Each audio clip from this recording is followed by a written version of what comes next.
Every job looks easy when you're not the one doing it because the challenges Wait, faced that's by number someone. 16, isn't it? That's chapter 15. Oh, he must have repeated it. Oh, did he? Oh, maybe I just read it and I was thinking about that. Okay. Yes. So yeah, every job looks easy when you're not in the one doing it because the challenges faced by someone in the arena are often invisible to those in the crowd. That's chapter 15. Oh, he must have repeated it. Oh, did he? Oh, maybe I just read it and okay. Getting a Sorry, weird YouTube echo. streaming. How Ah, is that what it is? It's getting a really weird echo come I then. can't hear you? I can't hear anything. Wait, can you say something? Hello? Okay, yeah, it's back now. All right, yeah, continue.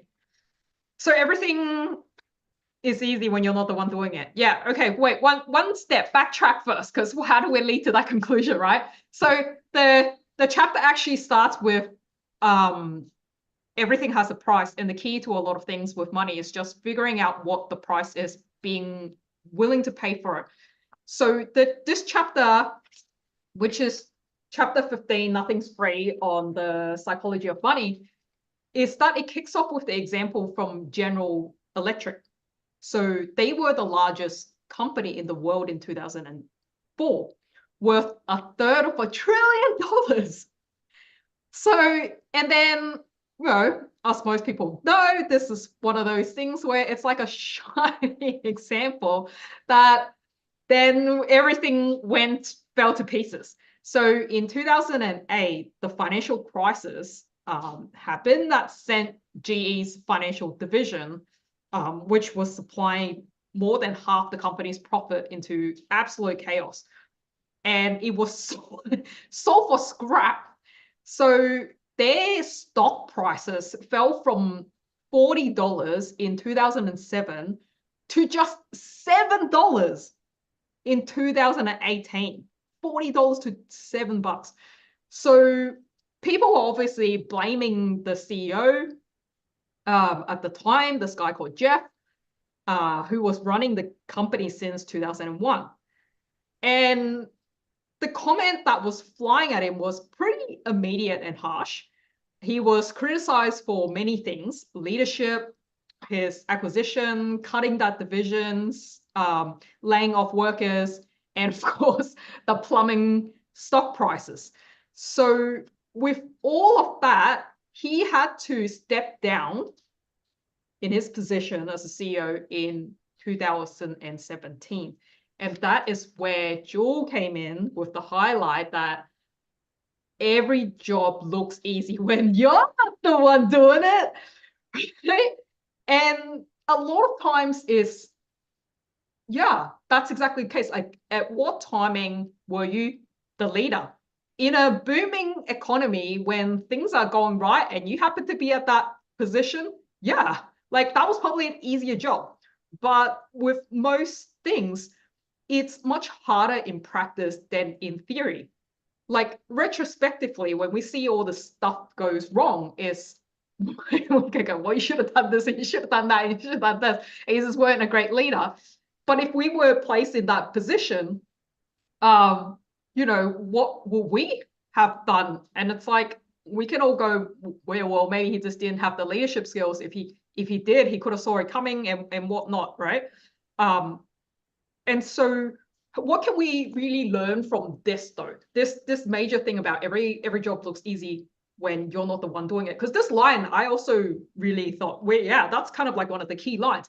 But for us, we're probably thinking, well, as reader of this book and just our general position of where we are at, we're probably not a CEO managing something like a company at that level, right? So how is it relevant for us? So we can, which is where the book dives back into, or you hear people say hold stock for a long time, right? That's kind of like, hold it, maintain a long-term outlook, and then it'll kind of be okay, sort of thing.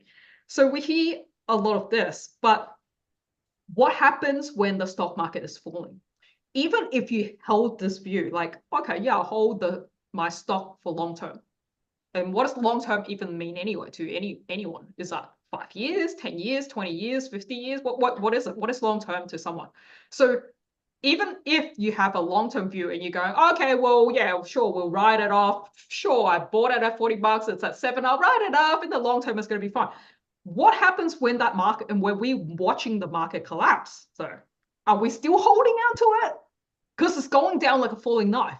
And even me personally, I have bought stock that seemed okay without doing a ton of research. Because let's be honest, unless you are a stockbroker, stock trader, or stock investor, or whatever that label you want to call yourself, you're buying stock.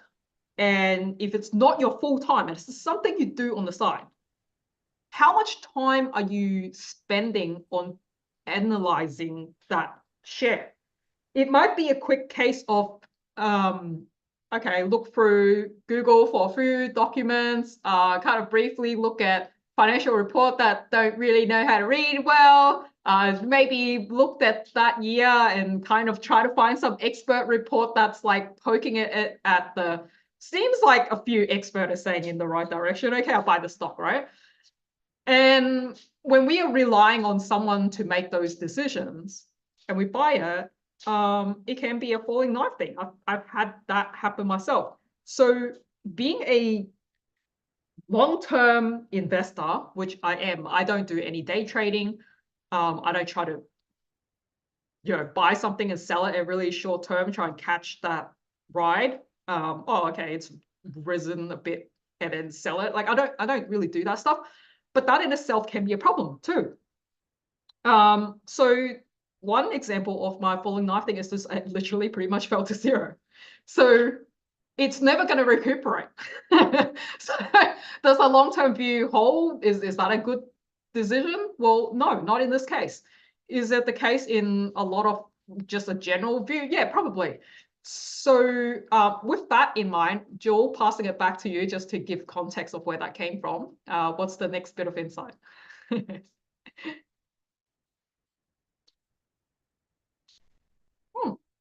Lorena's joining us. So I also liked following on from that it did say that basically his next successor only lasted 14 months. So he learned that it wasn't just the person, it was a situation. I quite like that, people from the outside are going, oh yeah, he did a crap job. They come in, they only last 14 months, which was a lot less than he actually lasted. So and that most things are harder in practice than they are in theory. So the next bit I underlined was talking about the S&P 500 and how much it increased 119-fold in the 50 years ending 2018. All you had to do was sit back and let your money compound. But of course, successful investing looks easy when you're not the one doing it. Yeah, absolutely. That's a really good takeaway. Yeah. So are certain people that are born in a certain time just kind of lucky? And this concept was touched on earlier as well. It's like sometimes it really depends on when you were born, when you were in the 20s, what was the economy like? In this case, it's like where it says the S&P 500 increased 119 folds in the 50 years ending in 2018. It's like it literally means like it doesn't matter what thing you pick, as long as you picked something major in that, well, you're doing good. And you can pat yourself on the back of like, oh yeah, I'm a great in stocks. Like, yeah, everyone is. It didn't matter what as long as you put money in it. But I also say it's also because it's the S&P 500, so that's split across the top 500 countries, and that's where index trackers are a lot better because you're not just going into one individual company. Diversified. It's got that diversification, which helps to lower the risk a bit. I'm just going to say a bit, but you know what I mean? If you were going to choose between, an index tracker of the S&P 500 and I don't know, just buying Airbus shares, for example, then I would, go for the S&P 500. Yeah, that's a good point. So when it's like an index or like a basically like a bucket a bucket that's full of different stock that has blue chips and mixed with some other stuff, blue chips being kind of like main major companies, then it's a lot of people that wants to play the safe game will invest in those bigger companies. So presumably in this time, if you were to, even if you individually invested in any of those blue chip things, you'll probably still be doing well. And when you're investing in like basically a bucket of stock, which is diversified across a number of things, those ups and downs, it tends to it smooths itself out. Because when a certain industry, or kind of sometimes asset class, but yeah, generally a certain industry, let's say the car industry wasn't doing well, but then there'll be another industry, I don't know, mining or something, that can kind of offset it. So it kind of depends. So that's why when you invest widely into like a bucket of stock, like something like a S&P 500, you tend to won't get into this like scariness of like trying to handpick a few things. Yeah, so that's good, just for people to kind of know what that really means. What's the next part, Jill? Now, I'll just say I like the question he asked, because obviously it's talking about in the long run. So hold stocks for the long run, you'll hear. It's good advice. But do you know how hard it is to maintain a long-term outlook when stocks are collapsing? Yeah. Like everything else worthwhile, successful investing demands a price, but its currency is not dollars and cents. It's volatility, fear, doubt, uncertainty, and regret, all of which are easy to overlook until you're dealing with them in real time. Yeah, exactly. So it's all well and good until there is like that next bubble when it all comes crashing down. So whether it was individually bought a stock, like I was mentioning about like a falling knife thing, it's the same thing. When you can be in a market where suddenly there's like a burst, right? The bubble burst, some kind of bubble burst, and then everything comes crashing down. We have seen it multiple times. Like if you're watching this, you would see it. You would have seen it multiple times in your life, probably. That has occurred. So, and that will continuously happen. And it's on things that we may not be able to predict, even though as much as we like to think there is a pattern. And the pattern, you can generally go, yeah, well, once it's fallen, eventually it will come back. That's probably the only like comfort you have, that at some point it does come back. But how long? So how long? So how long can someone wait? Like if someone is, say, in their 50s and they're going, well, I'm putting my money in there because I really want it in the next 5 years, so then I can like live my life and travel. And you only have like your time frame is like 5 years, you want it to make money. Is it the best thing? Like, do you have long term? Like if you have to wait 20 years, then you might go, I'm practically at the end of my life. Am I even going to make my money back to like in time? Or like so that's why this book is really getting you to think about, yeah, but for how long are you holding? What is the time frame for anyone making these decisions? Because then if you flip to it, the next part that he talks about a lot about stock market and the fear and recession and the different declining times and how people feel, and as well as more about GE. So without kind of talking about everything, because you should have the book and you're reading it, the next question he asked is, why do so many people who are willing to pay the price of cars, houses, food, and vacation try so hard to avoid paying for the price of good investment returns? And the answer is simple. The price of investing success is not immediately obvious. It's not a price tag you can see. So when the bill comes due, it doesn't feel like a fee for getting something good. It feels like a fine for doing something wrong. And while people are generally fine with paying fines, fines are supposed to be avoided. You're supposed to make decisions that preempt and avoid fines. So this kind of like invisible wins, it's kind of like what stops people putting money into things. The natural response for anyone who watches their wealth decline and views that drop as a fine will avoid future fines. So how many of you guys actually put money into the stock market? Just out of curiosity. Says Jewel. What about the others? And put the chat up. Let's see. Okay. Okay, someone's writing not me, but you really want to. Okay, and nope. Yeah, so the people that are no, saying no, what's the reason? Is it like, do you feel that's like a lack of knowledge, or yeah, does it feel like this fine thing that he's talking about? What is stopping you from doing that? Okay, lack of, don't have the knowledge. Meaning what? That if you put money in, the fear of like losing, right? I'm assuming, or it feels like, yeah, it's like a penalty rather than a gain, right? Same, yeah, okay. Can I underline the next paragraph actually, Carms? What's It that? sounds trivial, but thinking of market volatility as a fee rather than a fine is an important part of developing the kind of mindset that lets you stick around long enough for investing gains to work in your favor. Yeah. So the question for the people that said no might be that. If you want to be a part of it, maybe we'll run something. Do you want me to run something on that with some stock expert? I know a few. Can invite them all in, run the session. Who would like that? Also, people on YouTube, if you're watching, if you want that, drop something in the comment. By the way, people watching on YouTube, yes, this is live. And if you want to jump in, you can. There is a Zoom link. You just go to excelpurpose.com/book club. You can jump in and be part of the Zoom live.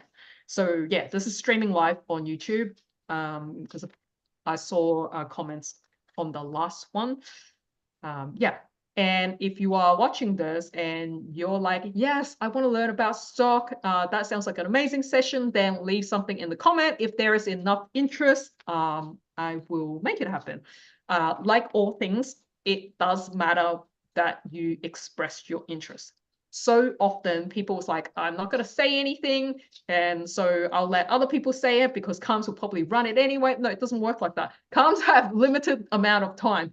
So she will put her time on the thing that will generate the most interest and the most value for people.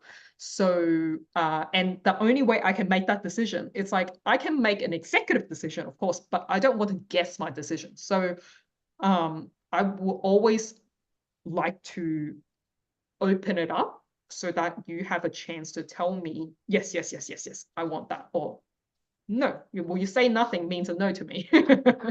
So the more yeses I get on something, then the chances of it happening is like increase, right? Right. Okay. So anything else anyone want to add for chapter 15 before we move to 16? Nope. No. Okay. I will say something. All right, let's talk about 16. So 16 is on you and me. Beware taking financial cues from people playing a different game than you are. This chapter kicks off to talk about the implosion of the dot-com bubble in the early 2000s. It has reduced household wealth by $6.2 trillion. The end of the housing bubble cut away more than 8 trillion. It's hard to overstate how socially devastating financial bubbles can be. They ruin lives. Why do these things happen? And why do they keep happening? Why can't we learn from the lessons? And the common answer is that people are greedy. Greed is an indelible feature of human nature. That may be true and is good enough answer for most, but remember, from chapter 1, no one is crazy. People make financial decisions they regret, And they often do so with scarce information and without logic. Blaming bubbles on greed and stopping there misses important lessons about how and why people rationalized what in hindsight looked like greedy decisions. One step back when he said it ruined lives, it really does. If you remember in the earlier chapter, and I'm sure you have seen on the news, from every time these kind of things happen, there are people jumping off the cliff, essentially.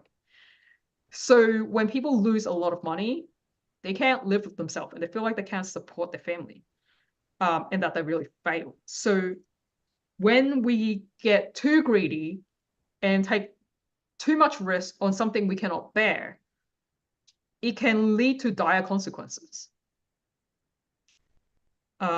And, you know, some of these may be reasons why some of you guys that's on the Zoom, perhaps, is it a reason of why you haven't invested in stock? Because it could lead to dire consequences, right? And it may be money that you already may not have and cannot afford to lose. So there are obviously, I don't want to go into stock. My mind kind of like ticked into like this accounting mode, and I was about to explain the different options and things available to kind of like have the ceiling and the floor and then it execute a sale, but I'm not going to go there. There's not a stock training session. So basically, if stock is something you want to learn about, you can. And so it's wise that if you go into something like this is to learn about it rather than I have a client, some of you guys may know who he is, have the name in your head, and he's a stock trader. He's retired his mom and his wife and all of that stuff. And so when it's stuff like this, and there's always like the conversation about, well, when do you fire that trigger, right? Like when do you pull that trigger? And he always tells me that it isn't about teaching people this knowledge. General people don't want to know. That's the thing. General people are too lazy. They don't want to understand this knowledge at all. People just want him to tell me which stock to buy. Just tell me which stock to buy so I can get in at the right time so I can buy the thing and win at the same time as you. That's typically what happens. And because of that, we also discussed that, yeah, I get people are lazy. That's what people want. They always want to try and get the tip, buy the stock. And the problem with that is that people that try and get a tip is that they don't know when to pull the trigger to get out. So if we were to just put, say, the tips out, and there's a Facebook group, you can join it, right? And lots of people do this, not just him, there's more people in my network that does this. And when you freely give information like this out, there is a kind of a responsibility there. So let's say if the Facebook group is free and you freely give this information out, all the stock tips, whatever you are buying, if the people put their money in and they have no idea how to trade and how long to leave that stock in there for, and when you get out of the market, they have no idea because they just stole an insight randomly because they heard it, right? Because that's what people want to know. But then when you sold it, they have no idea. They just kept it. And then it can potentially go down as stock does, it goes up and down. That's how it does all the time. And then they'll lose money and then they'll want to blame you. That person had a shitty tip, right?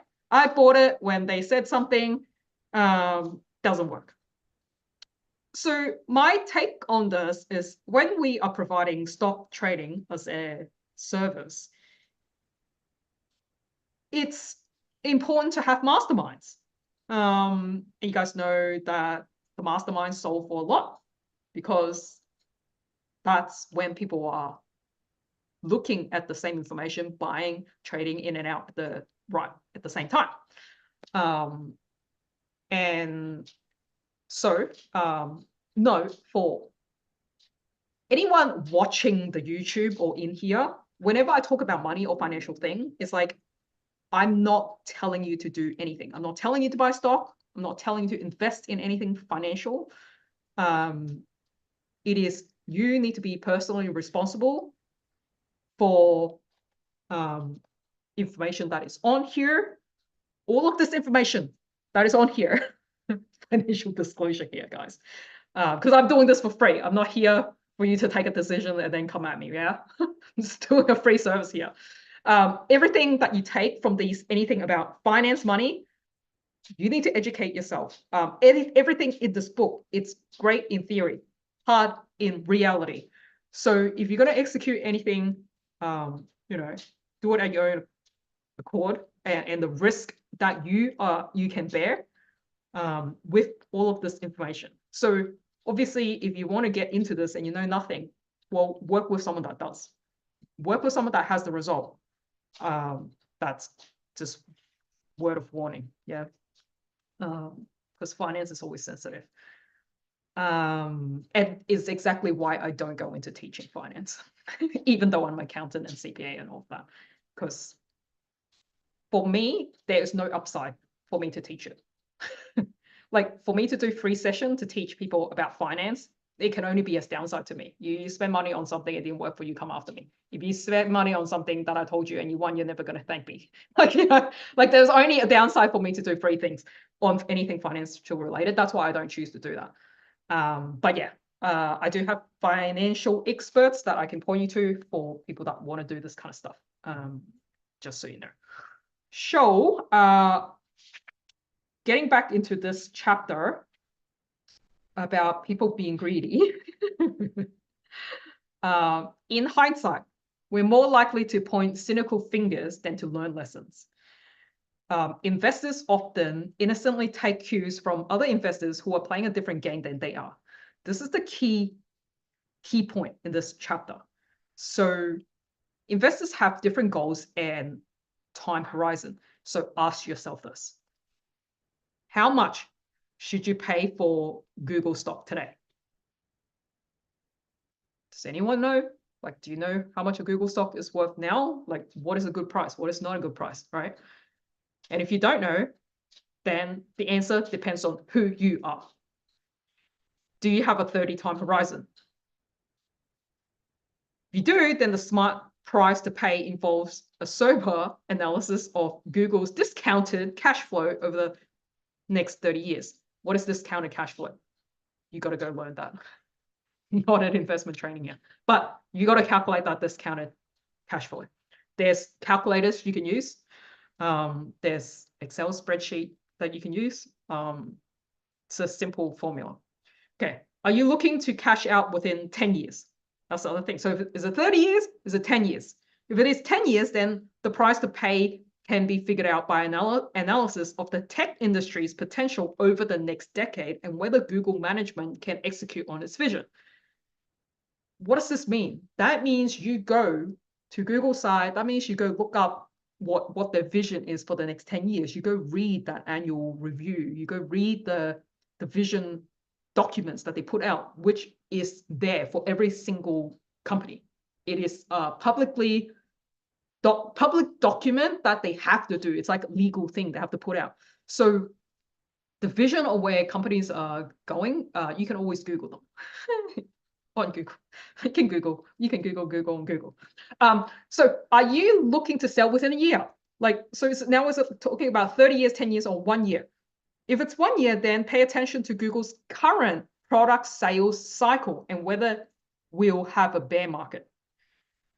So that means in the next 12 months, where are they at?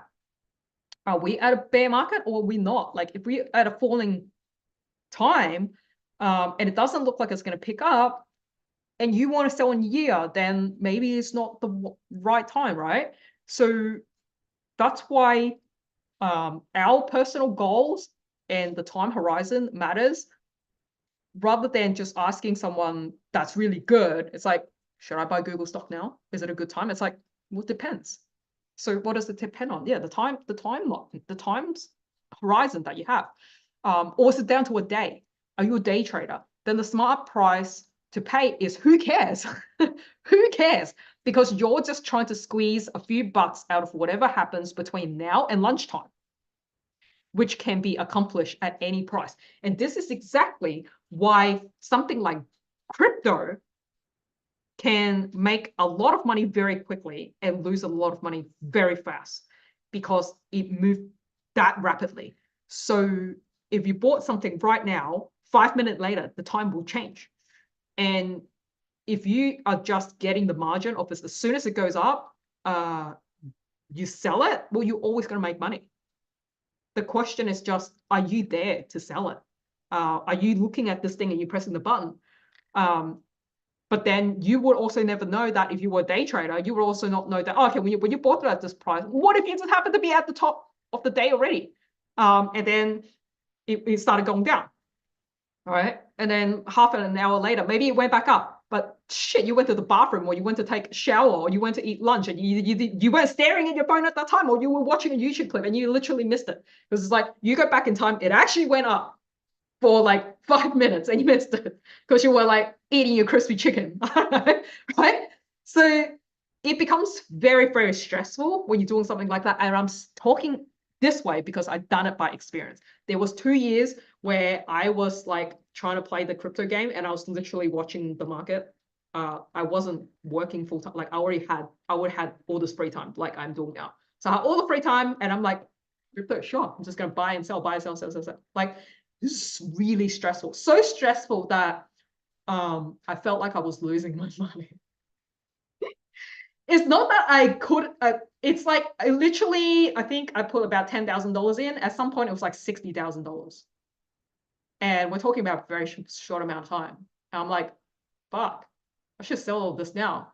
But greed kicks in, right? But wait, if I sold it at 60,000, maybe it's going to get 120,000 in like 2 days. Right?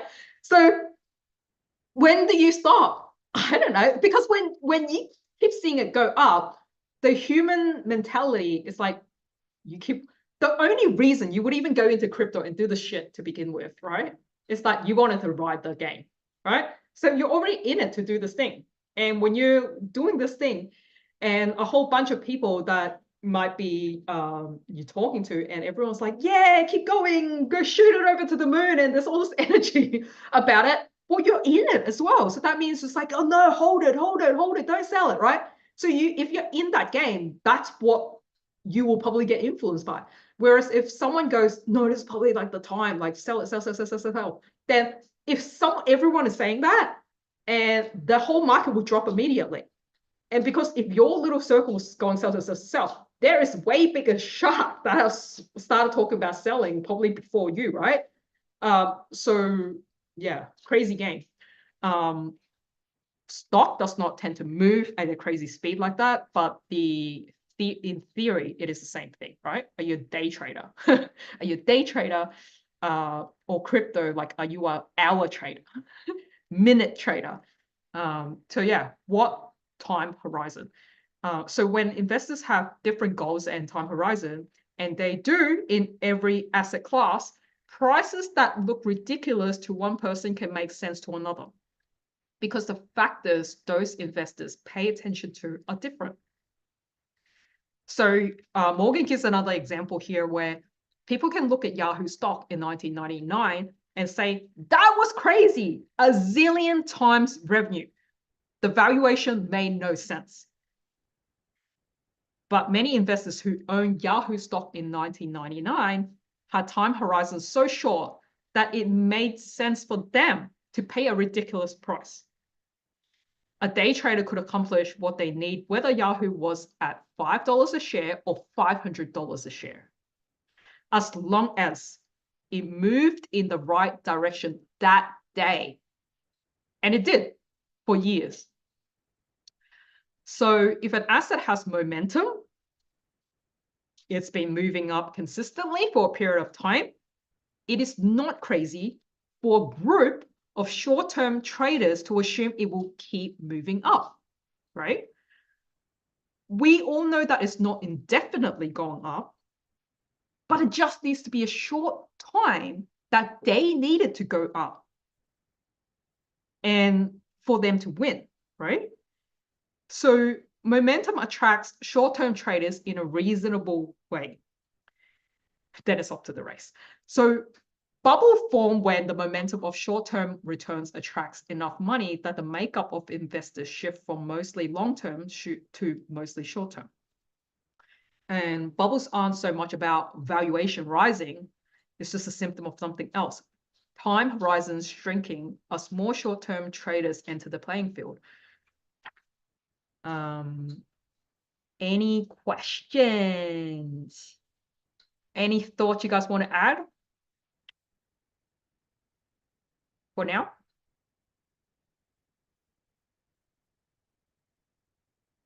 All right, I'll keep going.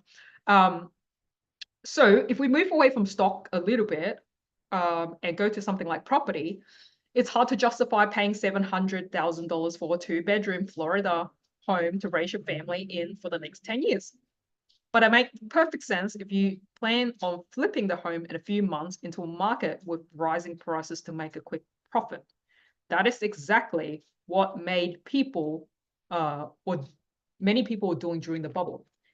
We see this here too, in Sydney. When I was in the property market, kind of not so much in it now. When I'm in it, there was definitely times that's like, put it this way, right now it's very hard to buy anything in Sydney for unless you had $1 million or more. And right now, retrospectively, anyone that looks back will go, oh, should have just bought some properties. And it's easy to say that. But when you were, I don't know, 5, 10 years ago, and if you were to pay for a newly kind of like built thing, let's say, actually, make some real life example in my life. Where I'm living now, the suburb, when I first came to Sydney 20 years ago, 20 years, showing my age, 20 years ago, I was first looking at property and I could have bought a property here for $425,000. I remember exactly.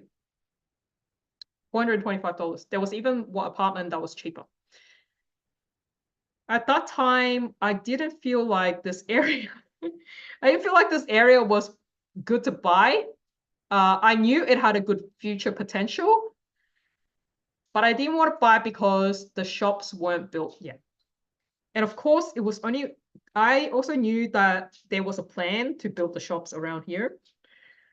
However, it also meant that the shops wasn't going to get developed for at least 5 years from all the papers and stuff that I read.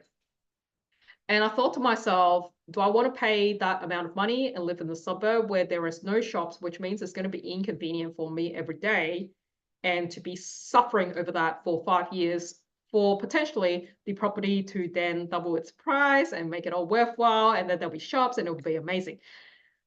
5 years is a long time in my life, even though I foresaw that future. And if I had a lot of money, sure, I would have bought it and then I'll buy something else. But at that time, I'm just a graduate accountant. So I had to make my decision wisely, right, for my lifestyle at that point in time. And so it didn't make sense to me at that time to buy the property. I ended up buying a duplex because I thought land is always going to hold its value, and it does. And well, the place is worth a lot now. It doubled, more than double its price as well. So probably now that I talk about it, there may be some part of me that was still thinking, damn, I should have bought something here. So I end up living here. So now end up living here, but paid a significant price. And will this apartment now double its price? Will it go to 2 million? God knows when. Probably. Will it take 10 years? I don't know. I don't know how long it's going to take. I'm sure it will go up, but it will never make sense. That's the thing. Like right now, it probably doesn't make sense for anyone to be paying that price. But then 10 years later, someone's going to go, whoa, that was probably worth buying, right? So at any given time is always going to be where we were at, how much money we had at that time, how much of that time frame can we wait for it to make sense to us for that decision, and make that in our life. So that's why finances is such a tricky thing. It's like, it's so person dependent.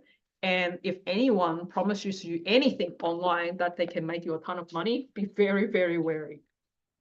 There is no promises when it comes to making money.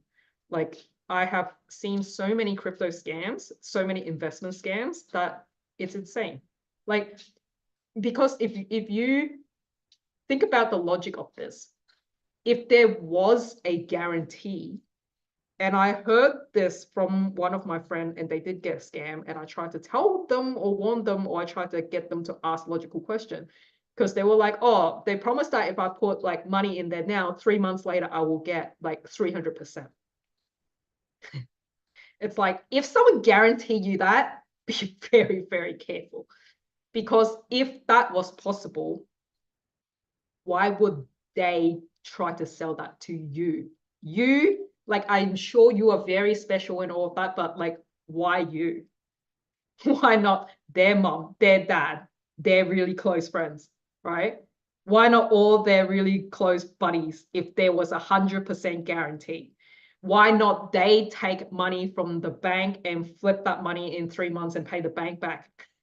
No, because they want to use your money to take a risk for them to invest. And if it loses, well, it's your money. And if it wins, you did win some money, but so did they, because they didn't have their own money, didn't have to use their own money to invest, right?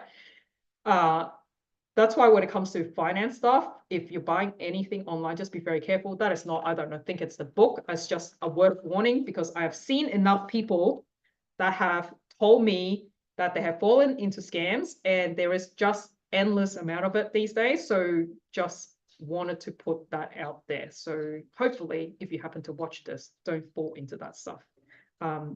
Because as Morgan says, greed is kind of like the bit that catches people, right? We want a quick win. And it could be for good reasons, right? People might want that money so they can have like a better wedding. People might want that money so they can have more awesome holidays and bring their family along. Like, it could be for good reasons, that not even selfish reasons. But yeah, be careful. Anyone else want to add some stuff?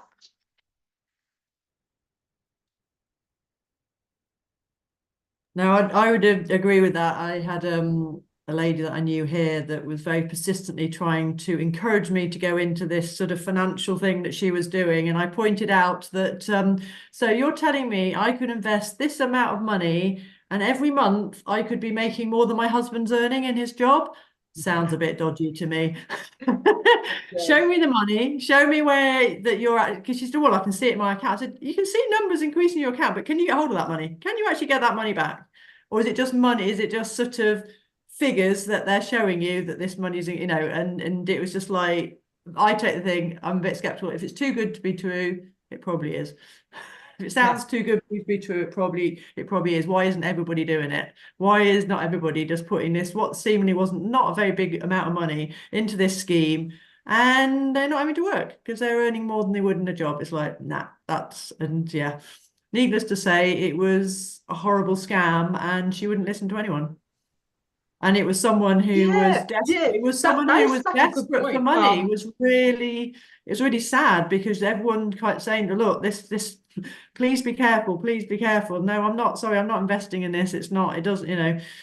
And you'd look it up, you could go and Google it, and there was all sorts of these things saying this particular company was a scam, but people don't hear what they don't want to hear, especially if they're in a situation where they're really struggling and they want that quick fix to get out of the dire situation they're in, and usually it just goes into a bigger hole. That's my personal take on it. Yeah, for sure, Joel. Because it's a hope that they're clinging onto, because that is the dream. Like, if that could happen, that's a feel good factor. I see a comment here on the Zoom. I will address that in a moment.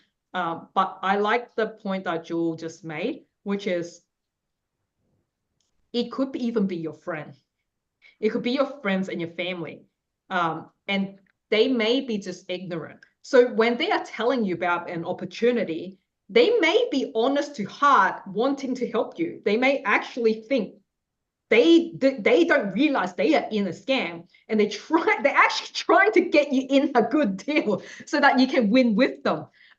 Which is kind of the story that Jill was saying, right? It's like they don't realize, it's like they're not trying to scam you. It's like they don't know they are in a scam themselves. Oh So, yeah, no, totally. She wasn't trying to scam me. Yeah. She obviously thought this was the Yeah. best thing since sliced bread. yeah, And so exactly. many of us were, I mean, you know, the red flags were every single person that she has spoken to, like, no, thank you, no, thank you. This is a scam. This is a scam. But she wouldn't listen to any of us. Yeah. Yes. Yeah. So that's a great point. Just so like people is aware of that. It's like, no, you can trust the person, but the advice on something like that, or on something that they are not an expert in, then be careful. So that's why I always say, so just addressing the comment here. So it's like, so what's the safest way to invest? Like avoiding scams. This is always my line. Always my line. It doesn't matter what you are investing in. Does that person have the outcome or the result that you are looking for? If they don't know what they're talking about. So if we even use that, it will be the same thing. All you have to do is apply that line. That's why Jill was like, show me the money. So it's like, where's the money? Can you like, if you put $10,000 in, is there $30,000 cash in hand you can get back out of your thing right now? Or is it, even if it's a win, is it just in some sort of platform? You can't even get it out. It's stuck. And that was the thing. That was what I was trying to explain to her. It's like, you can see the money, you can see the figures, but it's not see the proper figure money on something. But if you can't pull that money out and turn it liquid, it's not real. So that's why I'm always like, does someone have the actual result or the outcome you want, and you know them that is truth? Yeah. So question mark liquid. Liquid being, I can like turn it into cash right away. That's what liquid means. So liquidity is the highest. It's like cash, 100% liquid. Because right, I can take this money right now and buy something with it, right? Something in a bank account, very high liquidity. Like I can just go to a bank and get my money out. Like the chances of me getting that is very high. Me putting money into a house, that is not as liquid, right? Because like if I want to take $1 million out now, it's not cash $1 million in my account. Like I can't get $1 million like tomorrow and use it. It means I have to put my house on the market, which might take like 3 months to sell it. And then if someone buys it at a good price, that's when I will then have the money in my bank account to use it, right? So that's the liquidity, right? Like that's less liquid because it's not cash. So yeah, same as stock. Stock is like, you make money in the stock market, that's all great. It's sitting there in your stock account. But when you want to take the money out, can you just take it out just like that? Or do you have to take out a chunk at a time? Like, what are the rules? So some places you have to like withdraw a certain amount, right? Or there's like a minimum you have to invest, and there's like maybe a minimum and a maximum you can take out, right? So you have to know the rules of that. Yeah, which is like, how much money can you get out? Like everything that you invest in stock, can you get all of that back? Like if I was to do it tomorrow, probably not, right? And same as crypto, even if you put money in, when you withdraw it out, is there going to be a lag? Let's say if there was a 24-hour lag on that platform and the price looked good in that moment, well, is there a rule that it holds that price when you sell, or when it sells, it actually will sell it at the time that it triggers it? Let's say that's 24 hours. So it's like you want to sell, but it actually sells it 24 hours later. And 24 hours later could be a very different price than the price you saw, right? So, and then you go into your account. That's what that means. Does that help? Does that answer the question? Yeah, I see. Thanks. I assume yes. Yeah. So my view on investing in anything, doesn't matter what asset class. Investment to me is always something that people should consider. the question is, what are you willing to put time into as the investment that you want to grow? And that would depend on the person. But I know that if I had to give one answer to everybody, the same answer, the answer would always be invest in yourself. Because any skills you grow yourself, that gives you leverage to grow in every way, right? You invest in yourself in communication, you invest in yourself in negotiation, you invest in yourself in better presentation, you invest in yourself, like that kind of stuff. You invest yourself in sales skills, you invest yourself in marketing skills. That stuff is going to be a win no matter what you do in life. So that's the only guarantee investment. You guaranteeing your investment, your future, because you skill stacking yourself in a way that is better than others will always put you in a better position. Whether you're running a business, whether you are working a job, you're going to be the person that gets a higher job because you can communicate, you can negotiate, you can take the management position, you can lead a team, but you're always going to be ahead if you invest in skill sets that will stay valuable. That to me is like the ultimate thing every person should do. Not so much like which stock should I buy. Yeah, because that will change all the time. Okay, well, that's pretty much the session for today. Anything else you guys want to add before we jump off? We do have some book club announcements as well. So if you are watching this online and you're not familiar with Book Club, there is some very special guests coming in. Some of these are what I call celebrity authors. So one of them is Simon Alexander Ung. I've been watching his journey from the initial phase of even pre-launch on his book, Energize. And he's made amazing stride in the last 2 years, been sharing stage with a lot of known people. And we initially had him, I booked him very early in his journey when his book wasn't even out yet. It was like a it was like a pre-order phase, right? And I think quite a few months later, like he came in for the Q&A, and we did that first initial book club session with a special guest. So that was super exciting. And so that's since it's been 2 years, I just saw Simon make a post that it's 2-year anniversary for his book, and I thought it would be amazing because some of you guys are new in book club, some of you guys have been here like OGs, right? You guys are, some people are like the OGs and you've been here the whole time and you were there for the round 1, so that's really cool. But yeah, I invited Simon to do round 2 Q&A, and he said yes. So that is definitely happening. I will tee up a time that is a suitable time for us. How I'm going to determine that time is that I first need to secure the time for an even more important person, which I know book club people know who that is, the Pink Book. You guys know who that is. I'm not going to publicly announce this on YouTube just because we're in discussion of that. So there is a special, very, very special person whom she and her husband together, they've got 4 million subscribers on YouTube. So we will be running round 2 with her. So if you've been in book club, you definitely know who I'm talking about. If you're not in there, there's just going to be a really awesome celebrity author that is coming in, and you really don't want to miss that.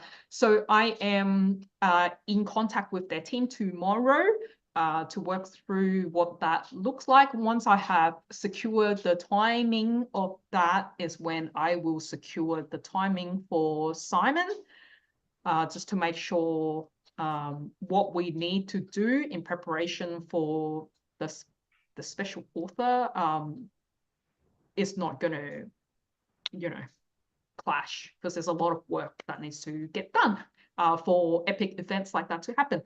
So yeah, 2 very special guests are coming in very, very soon.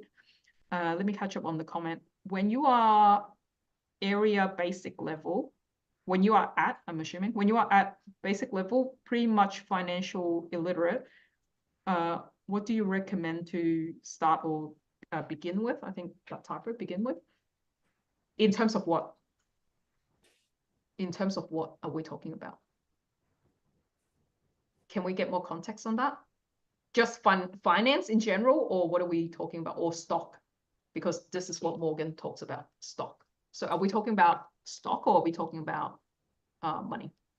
If you can drop it into the comment, I'll answer it properly. What's the other thing? I heard people said buying many property is the best way to invest. What are your thoughts? Depends. Like, depends.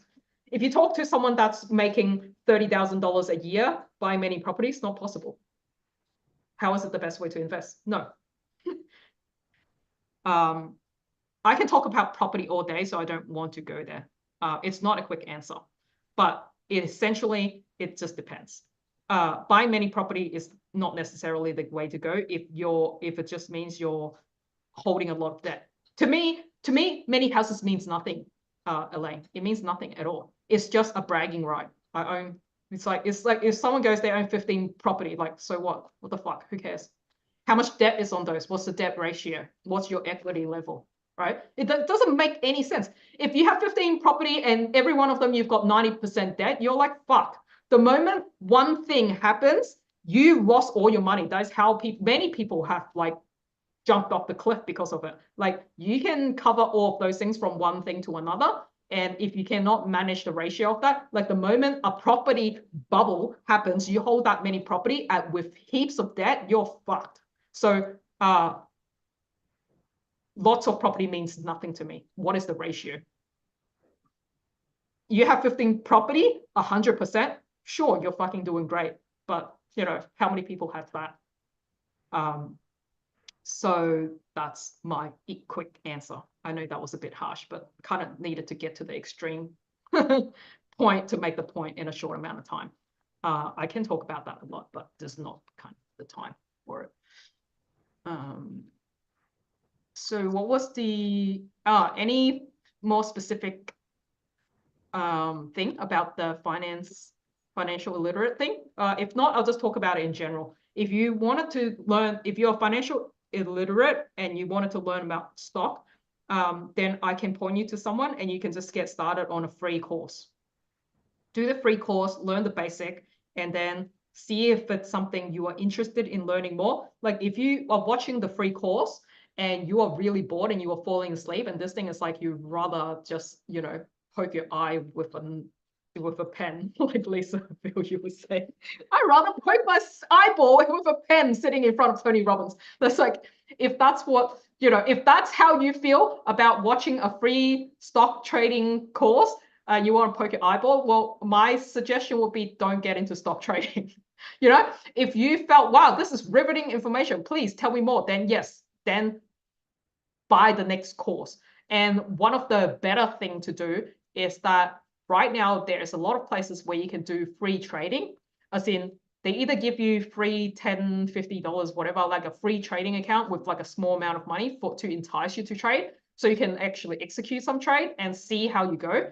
Other than that, there's usually a platform where you can test trade. So it's like a play account. Think of it like a board game, but real, kind of like a board game, but on a real platform, so that you can have play money. So, you know, you're not using your actual money, but it's like on the platform will allow you to use fake money, but you make the trade as if you use your own money, right? So you go, okay, yeah, today I want to execute like, you know, $1,000 on this thing. And then you predict that this is going to go up, right? So if your prediction is right, and over time, let's say you play with this thing for 3 months and you predicted, whatever you predicted, you were very close. Like, if you won money in this game with your trading strategy and the analysis that you did, then now you actually have real evidence that actually I'm pretty good at trading. I'm pretty good at researching and doing analysis and